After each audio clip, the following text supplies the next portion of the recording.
Once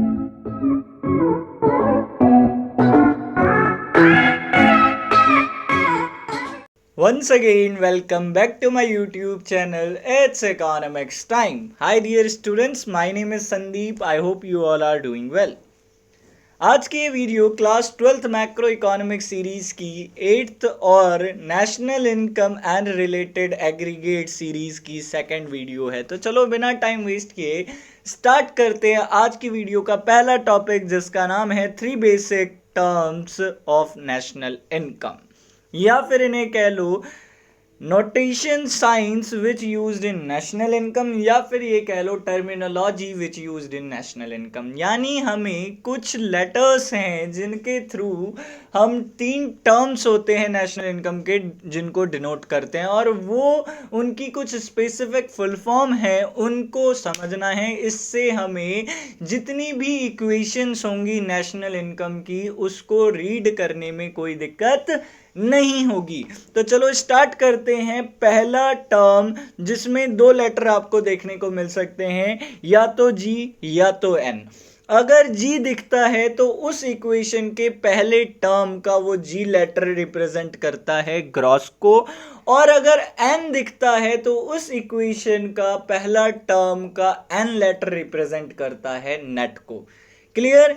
First term of the equation of national income is represents G or N. G represents for gross and N represents for net. Clear? समझ गए? इसी तरीके से second term उन equation की क्या हो सकती हैं, या तो एन लेटर हो सकता है या फिर डी लेटर हो सकता है। अगर एन लेटर है तो उसे नेशनल कहा जाता है, और डी है तो उसे डोमेस्टिक कहा जाता है। यानी अगर नेशनल इनकम की किसी इक्वेशन के सेकंड टर्म में डी होगा तो वो रिप्रेजेंट कर रहा है डोमेस्टिक को, और अगर एन होगा तो वो रिप्रेजेंट कर रहा है नेशनल को। क्लियर? इसी तरीके से third and final term of the national income, अगर किसी इक्वेशन में थर्ड टर्म में एमपी या फिर एफसी, अगर एमपी है तो वो डिनोट करेगा मार्केट प्राइस, और एफसी है तो वो डिनोट करता है फैक्टर कॉस्ट को। ठीक है? तो ये बेसिकली 3 टर्म्स हैं जो नेशनल इनकम में यूज किए जाते हैं उनकी इक्वेशंस को लिखने के लिए। तो देखो, पहली इक्वेशन हमने आपके सामने एग्जांपल में लिखी है जीडीपी एट एमपी। देखो, जीडीपी एमपी एक इक्वेशन है, ठीक है? अब इस इक्वेशन का पहला टर्म क्या है? जी है।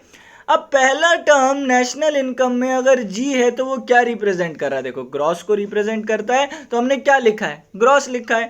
इसी तरीके से दूसरा टर्म क्या है? डी है। कम ऑन, सेकेंड टर्म क्या है? डी है। डी को क्या लिखा जाता है सेकेंड टर्म में? डी क्या है सर? डोमेस्टिक है, तो उठा के लिख दो डोमेस्टिक। क्लियर? इसी तरीके से हमारा थर्ड टर्म क्या है इसमें? थर्ड टर्म पी है। अगर आप कहो तो पी है। हर एक इक्वेशन में पी और आपका जो ब्रैकेट होता है वो सेम होता है, इसलिए हमें पी और ब्रैकेट का नहीं पढ़ना होता है अलग से, उसको सीधा प्रोडक्ट और ब्रैकेट को एट कहते हैं। ठीक है? पी रिप्रेजेंट फॉर प्रोडक्ट और bracket represent for at. Clear है? समझ गए? तो ये याद रखना, ये ऐसे ही है। ठीक है? इसके बाद जो थर्ड टर्म है वो क्या है? एमपी। एमपी देखो, थर्ड टर्म में एमपी क्या रिप्रेजेंट करता है? Market price. तो हमने क्या लिखा? G for gross, D for domestic, P for product, bracket is at, and MP यानी थर्ड नेशनल इनकम का जो थर्ड टर्म है वो क्या है? एमपी या एफसी में से, यहाँ एमपी है तो ये क्या हो गया? Market price. In short full form क्या हुई हमारी जीडीपी एमपी की? Gross domestic product at market price. Clear? इसी तरीके से आपको सेकंड इक्वेशन दिख रही होगी जिसमें लिखा है एनएनपीएफसी। बिना देखे जल्दी से फुल फॉर्म बताओ। चलो, आपने तो देख लिया होगा, मैं बता दो। देखो, एनएनपीएफसी। अब एनएनपीएफसी है, यहां पर हमारे पास फर्स्ट टर्म में क्या है सर? एन है। तो फर्स्ट टर्म में एन क्या रिप्रेजेंट करता है? नेट को। क्लियर है? सेकेंड टर्म में क्या है सर? एन है। तो सेकेंड टर्म का एन किसे रिप्रेजेंट करता है सर? नेशनल को। तो हमने क्या लिख दिया? नेशनल। पी हमेशा हमें पता ही है कि प्रोडक्ट के लिए होता है, और ब्रैकेट को हमेशा एट कहते हैं, तो इसे बताने की जरूरत तो है नहीं। ठीक है? तो पी प्रोडक्ट और ब्रैकेट एट। लेकिन थर्ड टर्म क्या है? फैक्टर कॉस्ट यानी एफसी। तो हमने एफसी को क्या लिखते हैं? फैक्टर कॉस्ट लिखते हैं। तो फुल फॉर्म क्या बनी पूरी इसकी? Net national product at factor cost. इसी तरीके से मैं एक इक्वेशन लिख रहा हूं, अब आप मुझे उसकी फुल फॉर्म बताओ। देखो NDPFC, ठीक है। अगर NDPFC लिखा है तो फर्स्ट टर्म N क्या रिप्रेजेंट करेगा sir? Net. Second term D क्या रिप्रेजेंट कर रहा है सर? डोमेस्टिक। याद है? ठीक है। इसी तरीके से P तो आप सभी को पता है प्रोडक्ट होता है, तो लिख दो प्रोडक्ट, ठीक है। ब्रैकेट एट है और FC है तो क्या होगा? Factor cost. क्लियर? तो इस तरीके से कितने भी इक्वेशंस लिख लो, उन सभी इक्वेशंस को पढ़ना आ जाएगा आपको। इसी तरीके से मैं एक और लिख देता हूं, मान लो GNPMP लिखा है, तो अब ये GNPMP को क्या पढ़ेंगे? फर्स्ट टर्म G यानी ग्रॉस, सेकेंड टर्म N यानी नेशनल, P यानी प्रोडक्ट, ब्रैकेट यानी एट, और MP यानी मार्केट प्राइस। तो क्या हुआ? Gross national product at market price. Clear? तो इस तरीके से अब आप कोई भी कैसा भी टर्म लिखा हो या कैसी भी इक्वेशन लिखी हो नेशनल इनकम की, आप उसको पढ़ लोगे। अब आ जाते हैं इस वीडियो के सेकंड टॉपिक पर, जिसका नाम है difference between national income and domestic income. देखो अब हमें जो पढ़ना है मेन चीज यही है। हमने पिछली क्लास में भी आपको डोमेस्टिक और नेशनल इनकम समझाया था, ठीक है। तो डोमेस्टिक इनकम क्या कहता था कि ये वो इनकम है जो रेसिडेंस ऑफ इंडिया या नॉन रेसिडेंस ऑफ इंडिया के थ्रू इंडिया में जनरेट की गई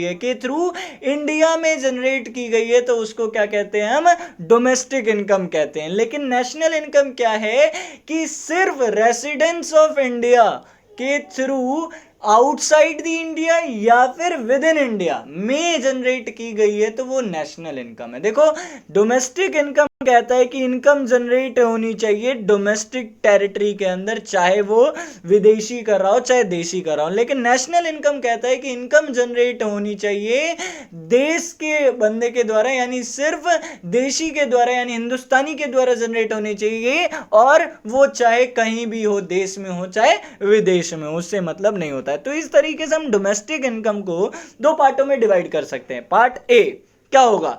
income earned by normal residents with in domestic territory, यानी क्या है कि एक भारतीय निवासी ने भारत में पैसा कमाया।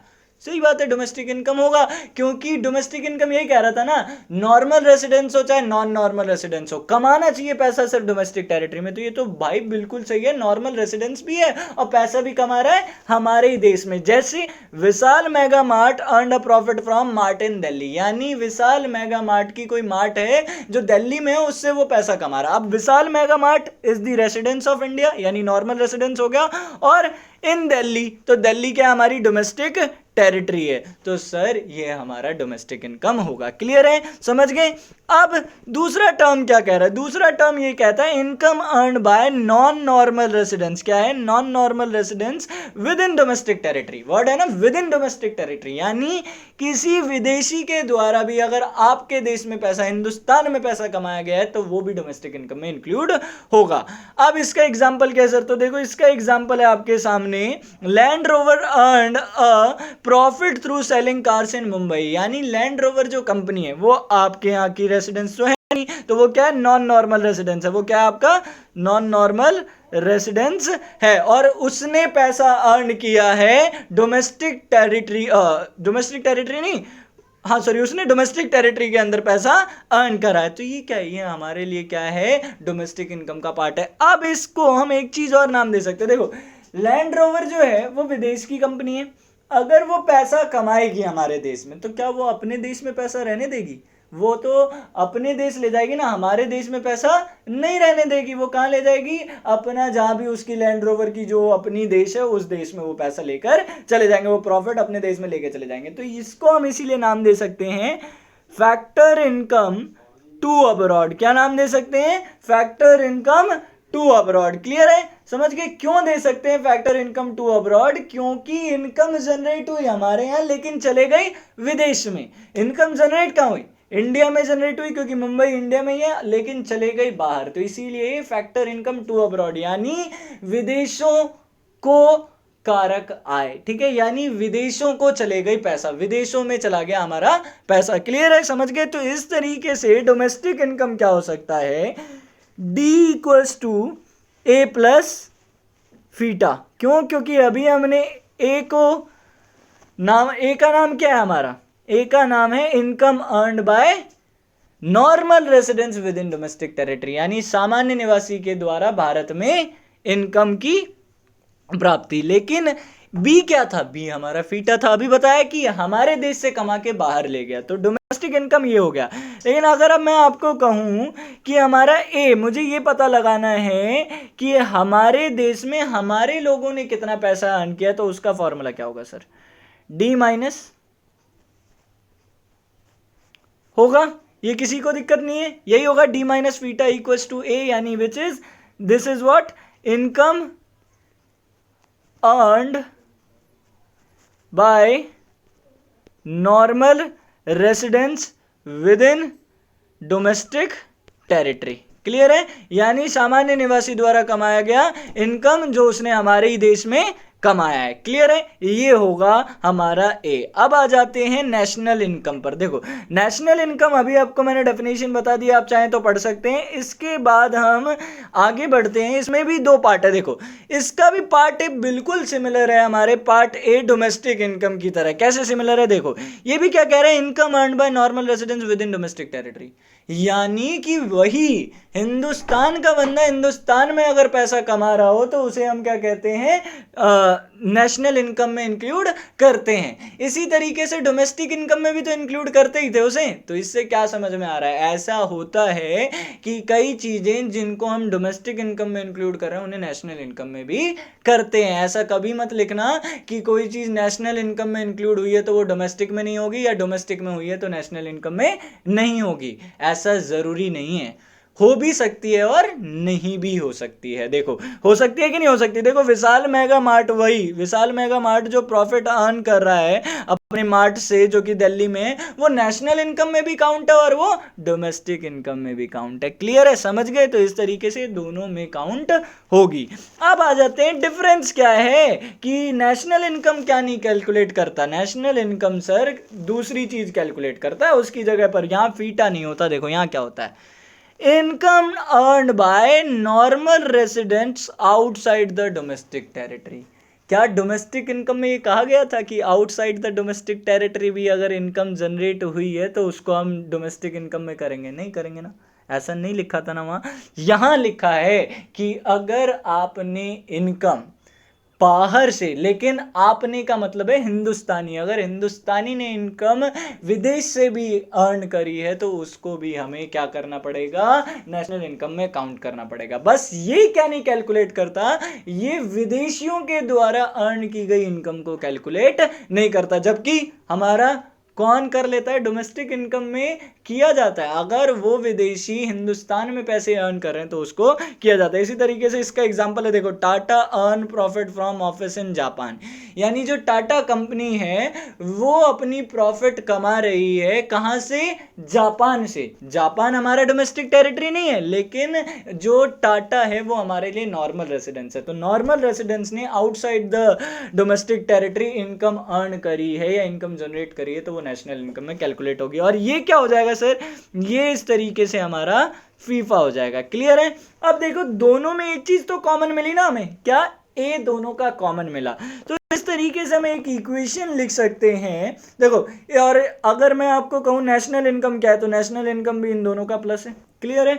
अब हमारे को ऊपर में एक इक्वेशन मिली थी कि A equals to D minus fita, मिला था, ये इक्वेशन मिली थी। अब अगर मेरी नेशनल इनकम को, नेशनल इनकम के लिए हमें ए तो मिल गया सर, लेकिन ये जो फीफा है ये हमें नहीं मिला था, तो हम इस फीफा को दोनों तरफ ऐड कर देते हैं। एक यहां भी ऐड कर देते हैं और एक ये जो वाली इक्वेशन है इसमें भी फीटा ऐड कर देते हैं। तो क्या बनेगा, D minus FITA plus FIFA बनेगा। क्लियर है? समझ गए है कि नहीं है? और ए प्लस एन एफ आई ए क्या होता है, और सॉरी ए प्लस फीफा क्या होता है, आपका नेशनल इनकम होता है। अभी बताया था ऊपर कि A plus fifa equals to national. ठीक है, एक बार काट देते हैं यहाँ पर। ठीक है, तो आप सभी को पता है कि अब ए प्लस फीफा बराबर एन हो जाएगा, और वहां पर हमने अभी जो इससे ऊपर था वो क्या था हमारा, वो हमारा था D minus FITA plus FIFA. तो क्या हम उसको ये लिख सकते हैं, D plus FIFA minus FITA लिखा जा सकता है ना उसको, क्लियर है? उसको हम ऐसे लिख सकते हैं। अब देखो जो आपका ये फीफा माइनस फीटा है इसको हम क्या कहते हैं, net factor income from abroad. Come on, इसको क्या कहते हैं, net factor income from abroad. तो net factor income from abroad क्या होता है, ये कुछ नहीं है, ये होता है कि आपने कितना विदेशों से पैसा कमाया और आपके देश से विदेशियों ने कितना पैसा कमाया, इन दोनों के बीच का डिफरेंस क्या होता है, net factor income from abroad होता है। यही पता लगाता है कि आपने टोटल कितनी बाहर से इनकम अर्न करी है। तो ये आपका, अगर मैं इसको अब पूरे क्लेरिफाई करके लिख दूं तो ये बनेगा ही, क्लियर है? National equals to domestic plus NFIA यानी net factor income from abroad. समझ में आया? तो अब इससे एक चीज और समझ में आई कि जो आपका नेशनल इनकम है, नेशनल इनकम आपका, अगर मैं इसको ऐसे लिख रहा हूं तो ये लिखा जा सकता है फीफा माइनस फीटा। तो नेशनल इनकम में फीफा तो इंक्लूड होता है लेकिन फीटा एक्सक्लूड होता है, यानी विदेशियों के यानी फॉरेनर्स के थ्रू अर्न की गई income with in domestic territory नहीं इंक्लूड होती है नेशनल में। अभी ऊपर भी जब हम वो पढ़ रहे थे, जो इसकी डेफिनेशंस वगैरह पढ़ रहे थे और एग्जांपल पढ़ रहे थे, तो बताया था ना कि जो डोमेस्टिक टेरिटरी में विदेशियों ने पैसा कमाया वो डोमेस्टिक इनकम में होगा, वो नेशनल में नहीं होगा। तो नेशनल में फीटा एक्सक्लूड होता है और फीफा इंक्लूड होता है, यानी फीफा का मतलब हमारे देश के वासियों ने जो विदेशों से पैसा कमाया। इसी तरीके से अगर डोमेस्टिक लिखा जाता है तो domestic equals to N minus NFIA होगा, क्लियर है? क्योंकि D equals to N equals to D plus NFIA, ये NFIA ही था, ठीक है, जिसको हमने फीफा माइनस फीटा लिखा है। तो D equals to N minus निफा, ठीक है। तो अब इसको क्या लिख सकते हैं ऐसे करके, तो फिर इसको भी ऐसे लिख सकते हैं ना, D equals to N minus फीफा। क्यों? क्योंकि निफ्या का फॉर्मूला होता है फीफा माइनस फीटा। तो अब इसमें आपका क्या कैलकुलेट हो रहा है, देखो इसके अंदर आपका ये प्लस हो जाएगा जबकि फीफा माइनस हो जाएगा। तो डोमेस्टिक में फीफा इंक्लूड नहीं होता, फीटा होता है। अभी बताया था कि विदेशियों ने जो आपकी डोमेस्टिक टेरिटरी में पैसा कमाया है वो फीटा है, और वो फीटा होता है ना डोमेस्टिक इनकम का पार्ट। लेकिन जो हमारे देश के, मान लो रिलायंस ने बाहर किसी देश से इनकम अर्न करी है, वो हमारी डोमेस्टिक इनकम नहीं है, वो हमारे नेशनल इनकम है, क्योंकि फीफा इंक्लूड होता है नेशनल में लेकिन डोमेस्टिक में फीफा इंक्लूड नहीं होता। इसी तरीके से फीटा इंक्लूड होता है नेशनल में, फीटा इंक्लूड होता है डोमेस्टिक में लेकिन नेशनल में नहीं होता। तो एक और एग्जांपल अब आपसे क्वेश्चन की तरीके से पूछ रहा हूं तो आप जवाब देना। मान लो एक जापान की एम्बेसी है, ठीक है, जापान एम्बेसी है जिसमें काम करने वाला पर्सन इंडियन है, ठीक है, और वो जापान की एम्बेसी कहीं भी है, XYZ किसी भी कंट्री में, हमें नहीं पता, ठीक है, वो किसी भी कंट्री में, लेकिन उसमें काम करने वाला, चलो मान लो इंडिया में ही है, ठीक है, जापान एम्बेसी में काम करने वाला पर्सन इंडियन है और जापान एम्बेसी भी इंडिया में है। अब इस इंडियन के थ्रू अर्न इनकम को किसकी नेशनल इनकम और किसकी डोमेस्टिक इनकम में कैलकुलेट होगा, बताओ फटाफट। Japan embassy is not our domestic territory, पहले ही खत्म कर दो, इंडिया की डोमेस्टिक इनकम का तो पार्ट है ही नहीं। Indian means what, it is a normal residence, है ना, ये हमारा नॉर्मल रेसिडेंस है, क्लियर है। अब ये नॉर्मल रेसिडेंट है और जापान एम्बेसी ये क्या हमारे लिए अब्रॉड है, ये हमारे देश में भी रह करके हमारी टेरिटरी नहीं होती, बताया था ना डोमेस्टिक टेरिटरी ये नहीं होती, ये जापान की डोमेस्टिक टेरिटरी, यानी हमारे भारतीय ने विदेशों से पैसा कमाया, तो ये किसका पार्ट है, कम ऑन, ये फीफा का पार्ट है। तो FIFA is included in national income but not included in domestic income, तो ये भारत की नेशनल इनकम का पार्ट होगा। और हमारे उसके लिए क्या हो जाएगा, जापान के लिए डोमेस्टिक इनकम का होगा। क्यों? क्योंकि ये जापान के लिए फीटा है। फीटा क्यों है? क्योंकि एक नॉन नॉर्मल रेसिडेंस, जापान के लिए इंडियन नॉन नॉर्मल रेसिडेंस है, उसने उसकी डोमेस्टिक टेरिटरी में इनकम जनरेट करा है, तो उसके लिए इंडियन विदेशी है, विदेशी ने पैसा अर्न करा है उसके देश में, तो वो उसकी डोमेस्टिक इनकम तो होगी, लेकिन वो जाएगी कहाँ? वो इंडिया चले जाएगी। तो यानी फैक्टर इनकम टू अब्रॉड, तो वो डोमेस्टिक इनकम ये जापान की होगी, जबकि नेशनल इनकम ये इंडिया की होगी। तो होप आपको अब समझ में आ गया हो। अगर आपको समझ में नहीं आया कुछ भी तो प्लीज़ मुझे कमेंट बॉक्स में लिखकर ज़रूर बताएं, और अगर अभी तक आपने हमारे चैनल को सब्सक्राइब नहीं किया है तो प्लीज़ सब्सक्राइब कर लें।